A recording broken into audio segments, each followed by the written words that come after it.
매 순간을 우리와 함께 하시며 사랑과 은혜로 인도하여 주시는 하나님을 찬양합니다. 아름다운 5월을 인도하여 주시고 가정의 날 소중함을 느끼게 하시고 함께 하신 하나님께 감사드립니다.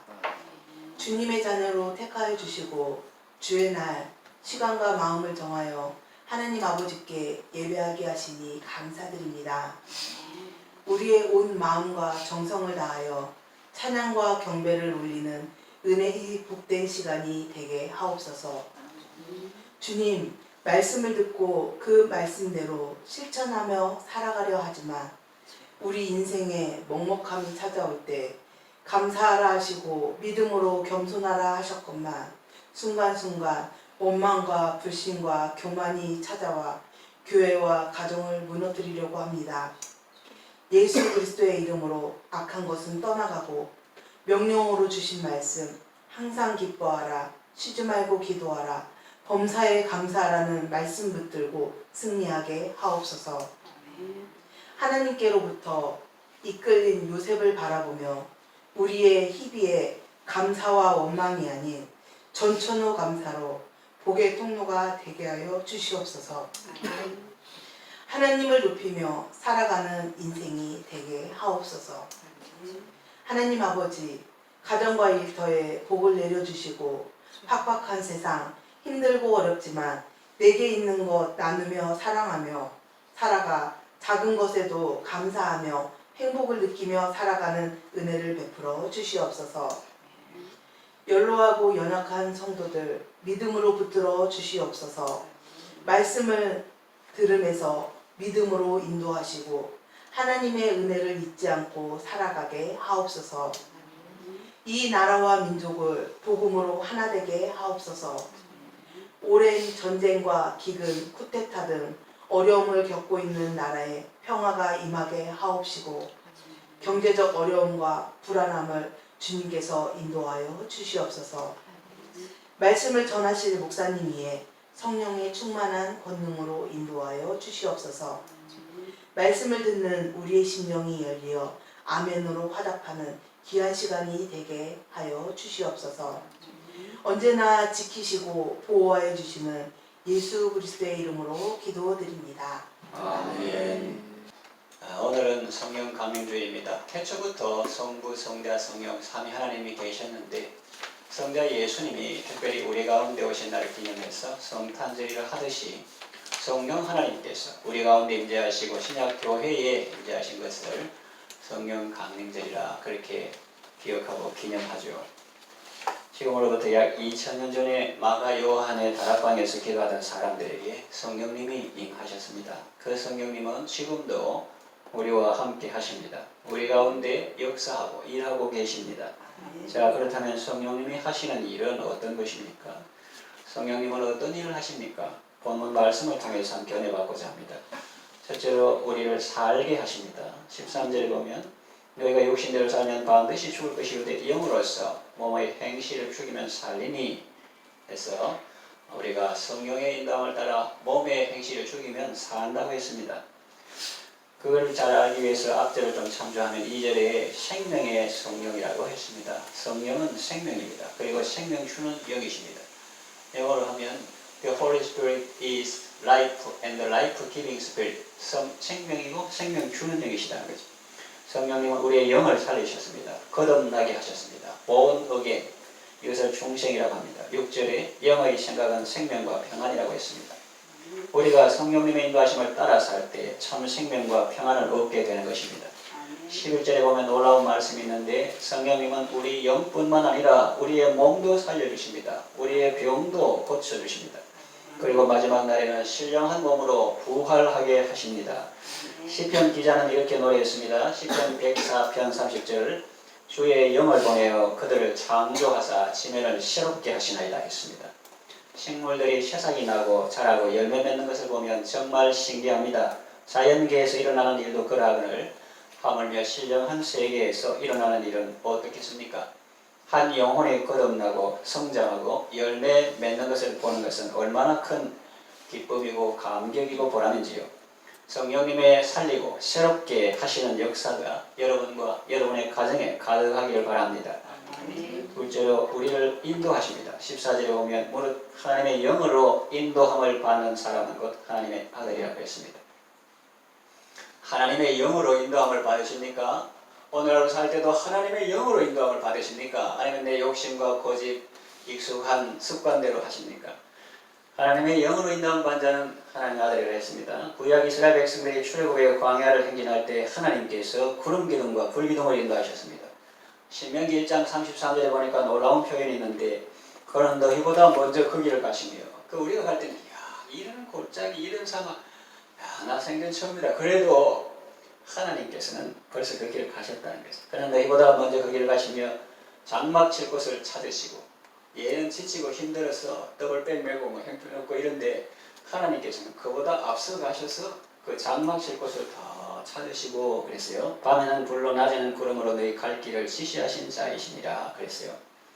이와 같이 신약 성도들이 예수 믿고 마귀에게서 해방되어 광야와 같은 세상을 지날 때에도 하나님께서 날마다 순간마다 친히 인도해 주십니다. 성령님께서 구름기둥 불기둥으로 구약시대에 이스라엘 백성들을 인도하신 것처럼 신약시대 우리 인생길에서 성령님께서 함께 하시며 우리를 보호하시며 이끌어 주십니다. 사방으로 우겨삼을 당할 때에도 엎드려 기도하면 하나님께서 말씀해 주시고 또 놀랍게 인도해 주십니다. 구약 이스라엘 백성들은 홍해를 육지같이 건넜습니다. 길이 있었어가 아니라 길이 없어도 하나님께서 바다 가운데 길을 만들어 주셨습니다. 예수님은 우리의 길이 되십니다. 시편 기자는 주의 말씀은 내 발의 등이요 내 길의 빛이라고 했습니다. 성령님은 우리에게 예수님과 그분의 말씀을 일깨워 주셔서 우리를 바른 길로 인도하십니다. 복된 길로 인도하시고 생명길로 인도하십니다. 그러니 여러분은 성령님의 인도하심을 받으시기 바랍니다. 여러분의 가정도 성령님의 이끌림을 받으시기 바랍니다. 셋째로 성령님은 우리가 하나님의 자녀임을 증언하십니다. 16절에 보면 성령이 친히 우리의 영과 더불어 우리가 하나님의 자녀인 것을 증언하시나니 그랬어요. 이걸 좀 나눠보면 먼저 나 자신에게 증언하십니다. 성령이 친히 우리 영과 더불어 우리가 하나님의 자녀인 것을 증언하시는 했죠. 성령님께서 우리 영과 함께 우리가 하나님의 자녀인 것을 증언하십니다. 너는 하나님의 자녀다 라고 말씀하십니다. 너는 죄가 싫지? 다른 사람은 밥 먹듯이 죄를 지으면서 그 가운데 사는데 너는 그런 환경이 참 싫고 불편하지? 그것이 바로 네가 하나님의 자녀라는 증거야. 그리고 네가 위험천만한 광야와 같은 세상을 통과해서 여기까지 온 거 정말 기적이라는 생각이 들지 않니? 그 또한 네가 하나님의 자녀라는 증거야. 하나님께서 너를 독수리 날개로 업어오신 거야. 또 다른 사람들은 도저히 안 된다, 불가능하다 그렇게 말할 때 내가 하나님께 기도했고 하나님께서 응답해 주셨지. 그래서 더 말할 필요도 없고 다른 사람들 입이 쏙 들어갔지. 어떻게 그런 일이 일어났을까? 그건 다 네가 하나님의 자녀라는 증거야. 이렇게 성령님은 우리에게 우리가 하나님의 자녀임을 끊임없이 증언하십니다. 그 작은 둘째로 우리 영과 더불어 하나님의 자녀인 것을 증언하는데 먼저 내 자신에게 증언하고 둘째는 타인에게 증언하십니다. 아브라함의 경우 바로에게 이 사람은 내 아들이다 그렇게 증언하는 거예요. 창세기 12장 17절에서 19절 여호와께서 아브라함의 아내 사라의 일로 바로와 그 집에 큰 재앙을 내리신지라 바로가 아브라함을 불러서 이르되 네가 어찌하여 나에게 이렇게 행하였느냐? 네가 어찌하여 그를 네 아내라고 내게 말하지 아니하였느냐? 네가 어찌 그를 누이라 하여 내가 그를 데려다가 아내를 삼게 하였느냐? 네 아내가 여기 있으니 이제 데려가라. 이게 무슨 말일까요? 그간에 무슨 일이 있었을까요? 아브라함은 애굽에 내려올 때 잘못한 것이 있습니다. 자기 아내 사례를 자기 누이라고 바로에게 소개한 것입니다. 와이프가 아니고 시스터다. 여보 하지 말고 오빠라 해라 그랬습니다. 사라가 너무 아름다웠기 때문에 자기 아내라고 밝히면 사람들이 자기를 죽이고 자기 아내를 빼앗을까 두려웠기 때문입니다. 좀 엄밀하게 말하면 사라가 아브라함 누이가 아닌 것은 아닙니다. 누이였다가 아내가 된 사람입니다. 그러나 그렇다고 해서 사라를 다른 사람에게 소개할 때 자기 아내라고 밝히지 않고 그저 자기 누이라고만 말한 것은 꼼수라고 볼 수 있습니다. 바로 아브라함의 말을 듣고 사례를 아내로 삼습니다. 그래? 그 남편이 아니라고 너무 좋은데 그래서 자기 아내로 삼습니다. 그리고 처남격인 아브라함에게 선물도 많이 줍니다. 아브라함은 자기의 실수로 아내를 잃게 되었습니다. 이제 와서 사실을 밝히자니 왜 거짓말했느냐? 감히 파라오를 속이다니. 요새 미국 같은 그런 애국의 바로를 속이다니. 그런 말을 듣고 죽임을 당하게 될 것입니다. 그렇다고 가만히 있어야 하니 양심이 허락지 않습니다. 그래서 이 집에 혼자 있고 소도 받고 양도 받고 껍데기는 부자가 되는데 속은 좀 불편해. 그래가지고 네가 그래도 남자가 네 때문에 네 아내가 다른 나라 사람 아내가 돼가지고 마음고생이 심한데 그래 있으면 되겠나? 그래가지고 왕궁으로 막 뛰어갑니다. 뛰어가는데 들어갈 수가 없어. 천하 모사오게 여기까지는 좋은데 뭐 이걸 말해야 되겠습니다. 뭐? 자꾸 말하니까 하면서 그 사실은 내 아내입니다. 이 가면 이제 벼락 떨어지는 거죠. 이 애국의 바로를 뭘 보고 어느 한전이라고 네가 거짓말 해가지고 사기치고 그래가지고 재물 받고 이런 걸 당장 뭐 어떻게 하나 그렇게 하겠죠. 그러니까 그게 두려우니까 왕국까지 막 뛰어가길 갔는데 들어가지 못해. 그래 있다가 또 살살 걸어가지고 자기 집으로 오는데 집에 들어가도 마음이 편하지 않아. 집에 들어오니까 양심이 방망이질을 하는 거예요. 양심이 방망이. 네가 그래도 남자가 네 아내는 지어서 고생하는데 네 혼자 아내 팔아가지고 소, 양 얻고 부자 되고 그러니까 집에 뭐 있어. 그래가지고 또 왕궁으로 막 뛰어가고 왔다 갔다 몇 번. 아마 그러기를 몇 번이나 반복했을지 모릅니다. 그래도 자기로서는 어떻게 할 수가 없습니다. 왜? 자신이 잘못했기 때문입니다. 하나님을 의지하고 꼼수를 쓰다가 큰일 당하게 된 거예요. 성령님께서 아브라함을 위기에서 건져주셨습니다. 성령님께서 바로에게 친히 말씀하셨다는 사실을 우리가 짐작해 볼 수 있습니다. 왜냐하면 바로는 아브라함에게 사례가 자기 누이라는 사실만 들었는데 이 바로가 아브라함을 불러서 말하는 것을 가만히 들어보면 이제는 사례가 아브라함의 아내라는 사실을 확실히 인지하고 있습니다. 성령님께서 꿈이나 환상이나 말씀으로 친히 알려주신 것으로밖에 볼 수 없습니다. 성령님은 우리가 이러지도 못하고 저러지도 못할 위기 가운데 있을 때라도 우리가 하나님의 자녀인 것을 다른 사람에게 증언해 주십니다. 함부로 하지 마라. 저 사람 겉으로 저렇게 순해도 함부로 하지 마라. 하나님의 자녀다. 그래서 우리 위기에서 건져주십니다. 이 바로의 경우도 있고 또 아비멜렉, 이 사람은 브레셋 혹은 거랄 왕이라고 볼 수 있는데 그 사람에게도 하나님께서 말씀하셨습니다. 창세기 20장 3절에 그 밤에 하나님이 아비멜렉에게 현몽하시고 그에게 이르시되, 아까 그는 우리가 유추했고 짐작했지만 여기는 성경 본문에 하나님께서 나타나셔서 말씀하셨다고 이렇게 나와 있습니다. 그에게 이르시되 네가 데려간 이 여인으로 말미암아 네가 죽으리니 그는 남편이 있는 여자이니라. 이제 그 사람의 아내를 돌려보내라. 그는 선지자라. 그가 너를 위하여 기도하니 네가 살려니와 네가 돌려보내지 아니하면 너와 네게 속한 자가 다 반드시 죽을 줄 알지. 하나님은 아브라함에게 사라가 어떤 사람인지 그리고 아브라함이 어떤 사람인지 말씀해 주시고 그들을 위기에서 건져 주셨습니다. 이처럼 하나님은 다른 사람들에게 우리가 하나님의 자녀인 것을 증언하십니다. 구약 역사 시대에 실제적으로 그렇게 하셨던 것처럼 신약 시대에 성령 하나님께서 꿈이나 환상이나 말씀이나 사건 사고를 통해서 이 사람은 하나님의 자녀다. 그것을 하나님께서 증언하십니다. 이 얼마나 감사한 일입니까? 현실을 보면 자기가 분명히 보고 들었음에도 법정에서 증언하는 것을 거부하는 사람이 있습니다. 왜 그러냐면은 그 일로 인해서 자기가 어떤 손해나 불이익을 당하지 않을까 염려하기 때문입니다. 그런 것을 생각하면 우리가 부탁도 안 했는데 성령 하나님께서 다른 사람들에게 일일이 찾아가셔가지고 꿈에까지 나타나가지고 환상이나 혹은 사건 사고를 통해서 우리가 하나님의 자녀인 것을 증언해 주시는 이것이 얼마나 귀한 것인지를 알 수가 있습니다.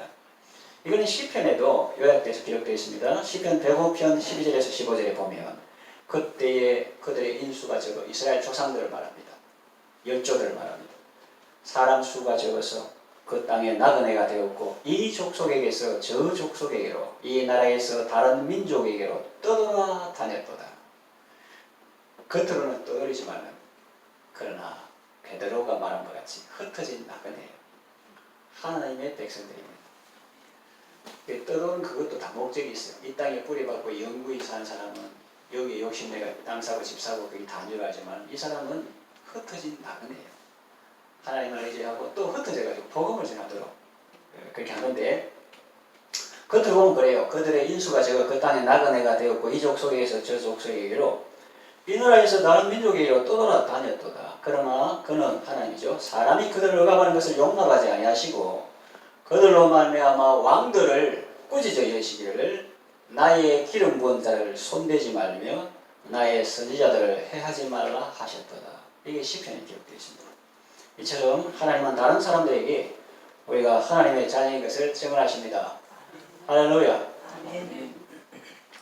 그리고 더 놀라운 것은 이 사탄 마귀에게도 하나님은 우리가 하나님의 자녀인 것을 증언하십니다.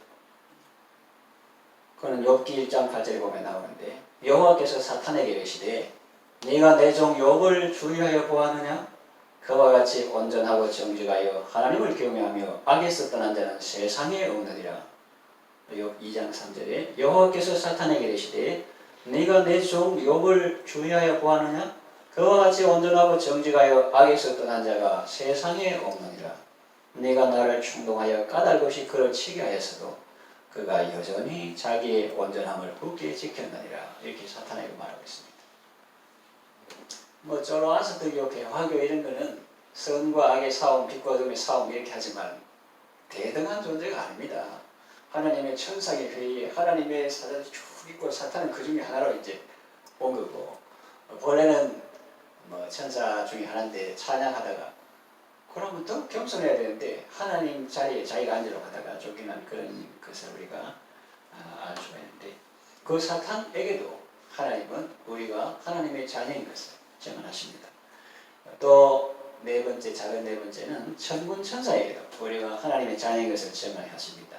성령님은 천군 천사에게도 우리 그를 가리키며 이 사람은 나의 자녀다, 내 사랑하는 아들이다 그렇게 증언하시는 거예요. 그럴 때 천사들은 하나님의 자녀들을 부러운 눈으로 봅니다. 흠모하는 것입니다.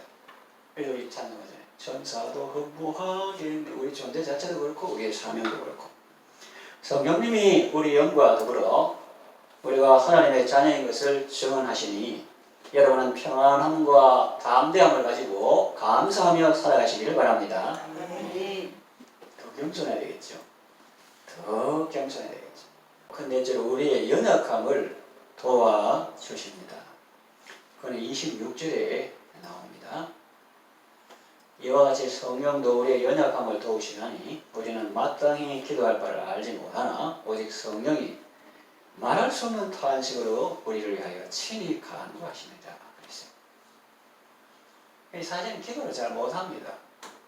기도를 마땅히 빌 바는 안 구하고 자꾸 엉뚱한 걸 구해요. 그러니까 연약함, 이 육신 연약함, 이것도 연약하지만은 우리의 정서나 의지나 또 이런 결심, 또 마땅히 빌 바를 알지 못하는 것, 이런 것들이 지성의 연약함, 이런 것들이 있습니다.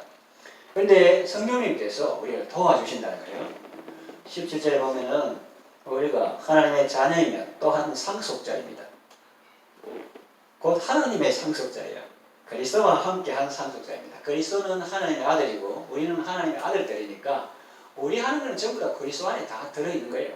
예수님이 부활하실 때 우리도 에베소서 보면은 그와 함께 일으키사 또 함께 보좌에 앉히시리 이렇게 되어 있습니다. 그래서 우리는 우리 생명이신 그리스도께서 나타나실 그때에 우리도 그와 함께 영광 중에 나타나게 되는 것입니다. 그래서 우리는 하나님의 상속자인데 그리스도와 함께한 상속자입니다. 우리가 그리스도와 함께 영광을 받기 위하여 고난도 함께 받아야 할 것이라고 말씀합니다. 그리고 18절에 현재의 고난은 장차 우리에게 나타날 영광과 비교할 수 없다고 했는데 저희는 개혁한글에는 좋게 비교할 수 없다. 비교가 안 된다는 거예요. 모든 피조물이 탄식하며 고대하고 있고 그러니까 피조물도 말은 안 해서 그렇지 구약에 보면 하도 답답하니까 나귀가 말하잖아요. 나귀가 선지자도 하나님 말씀대로 안 하고 돈 따라가니까 하도 답답하니까 나귀가 말하잖아요. 나귀가. 근데 이 말은 안 해서 그렇지 피조물도 이 썩어짐의 종로로 다 돼서 해방돼요. 예를 들면 칼. 저까지 사람 찌르고 나 그런데 이용되기 싫다. 나 저 요리해가지고 막 이렇게 사람 데려가고 싶지. 이런 것처럼 이 모든 피조물도 이 제 말이 아니고 성경이 나오는, 제가 지금 말하지만 성경이 나오는 걸 말합니다. 피조물의 소원은 탄식하며 거대하는 것은 썩어짐의 종로로 타는데 벗어나서 하나님의 아들들의 영광의 자유에 이르는 것입니다. 그랬어요. 그래서 그거 잘 써주면 고맙다는 거지. 예배드리는데 사용하고 다른 사람 섬기는 사용하고 좋아하고 피조물이 말은 안 해서 그랬을 때 탄식하고 있고 또 우리의 속 사람도 탄식하면서 우리 몸의 속량을 기다리고 있습니다. 그래서 제일 기다리고 있는 건 뭐 다른 어떤 아까 말한 요리하는 거 이런 것도 되지만 제일 중요한 것이 우리 몸의 속량을 기다리고 있다. 영은 하나님의 은혜로 거듭났는데 이 심신의 기능, 몸이 습관 이런 것까지는 아예 안 변했거든요. 그래서 피조물들이 탄식하며 고대하고 있고 우리의 속 사람도 이 몸의 속량을 기다리고 있다 하는 것이죠. 이와 같이 성령도 우리 연약함을 도우십니다. 26절에 성령님은 말할 수 없는 탄식으로 우리를 위하여 친히 간구하십니다. 예수님은 통곡과 눈물로 하나님께 기도했고 성령님도 말할 수 없는 탄식으로 우리를 위해서 친히 간구하시는 거예요. 27절에 간구하는데 아까 우리가 연약함으로 마땅히 빛바를 알지 못하고 함부로 구하는 그하고 다르게 27절은 성령님은 하나님의 뜻대로 성도를 위해서 간구하십니다. 하나님의 뜻대로 우리를 위해서 간구하십니다. 그래서 28절과 같은 말씀이 나오는 거예요. 사람들이 28절 내용 좋아하지만 왜 그런가? 그 앞에 성령님이 하나님의 뜻대로 우리를 위해서 구해주시기 때문에 그래요. 성령님은 하나님의 뜻대로 성도를 위해서 간구하시기 때문에 성도들에게는 결국 모든 것이 합력하여 선을 이루게 되는 것입니다. 이제 말씀을 좀 요약합니다. 지금도 성령님 우리와 함께 하시며 우리 가운데 역사하십니다. 성령님 우리를 살리십니다. 우리를 인도하십니다. 우리가 하나님의 자녀인 것을 증언하십니다. 우리의 연약함을 도와주십니다. 성령님을 모시고 매일 감사와 기쁨과 승리의 삶을 살아가시기를 바랍니다.